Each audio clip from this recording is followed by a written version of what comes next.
Hey guys, quick money mindset video before I start my focused work time. So I wanted to talk about not I, ROI. I don't know why.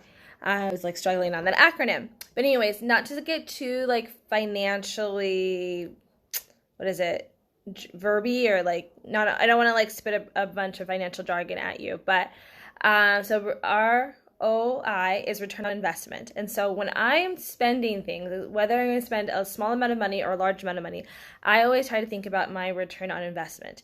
And so what my return on investment is for certain things, it can be is it going to save me time and energy? Is it going to make me happy? Does it support my goals? Is it going to help me mentally or physically or emotionally? So those are the things that I like to consider when I'm making purchases.